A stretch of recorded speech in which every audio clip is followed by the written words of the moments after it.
Well, despite being the team that leads the NHL and come from behind wins, the Colorado Avalanche lost to the Bruins on Thursday night. 5-2 was the final score. Boston scoring 2 goals before the first TV timeout. What's up, everybody? E5280 Sports and Lifestyle presents Between the Lines. I am Kim Becker, going to give you a rundown of what went on in Colorado sports this past week and what we can look forward to this weekend and next week. The Colorado Avalanche are still one of the best teams in the NHL. They are currently second in the Western Conference behind the Winnipeg Jets. The Avs have 61 points, and unfortunately, Thursday night, they couldn't get their come-from-behind win in that matchup. However, half of their 29 wins have been from behind. Now, these Colorado Avalanche players know what they are able to do. They know the potential they have, the caliber they can play.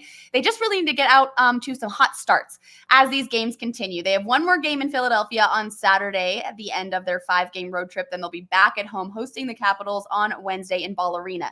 Nathan MacKinnon, his current game streak of scoring a point streak per game, whatever you want to call it, is 10. This is the second time he's hit a double-digit point streak so far this season, becoming the first NHL player to do so in one season since Joe Sakic in 2005 and 2006. So the Colorado Avalanche, still a great team, really playing well. They have what it takes. Of course, Val Nichushkin did enter the NHL Players Assistance Program this past week. We don't know how long he'll be out. He's out indefinitely. However long it takes to recover from what he needs to recover from is how long it will take. Now, he's definitely a miss in this roster, right? This big body in front of the net, the way he was playing lately is really going to be something that the Colorado Avalanche feel as they head into some of these matchups.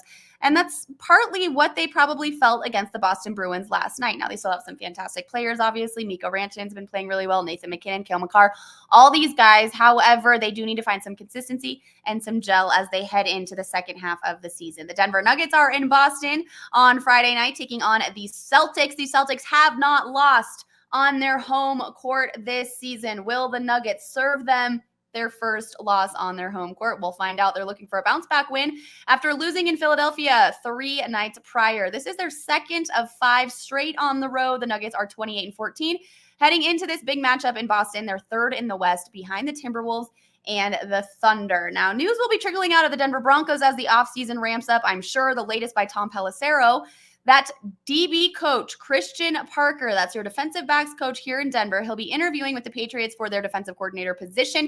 He's been in the league for 4 seasons, and he was only one of 2 coaches remaining from Hackett's staff that played under Sean Payton, that coached under Sean Payton this past year. So very interesting to see what happens there. There might be some more coach shakeups, of course, as the offseason continues. It's a big weekend of football this weekend. The biggest one, in my opinion, the Bills and the Chiefs. The Bills are 2.5-point favorites last I checked. I think that's a great play if you're of the betting nature and you want to put some money on this big AFC matchup. I do think the Bills will be able to hold it down in their home fort against Patrick Mahomes and a Chiefs team that's been struggling a little bit. So be interesting to see what happens there. Of course, we'll be able to see the 49ers and the Ravens play for the first time in the playoffs as they had byes last week. So really exciting matchups on both Saturday and Sunday. Can't wait to see what shakes out and what will happen for the NFC and AFC championship games the following weekend. And then, of course, a weekend off and then already the Super Bowl. How in the world is this happening? I do not know, but it's going to be a beautiful weekend right here in Colorado. Next weekend's going to be even more beautiful. I saw a 60-degree marker on that weather app. So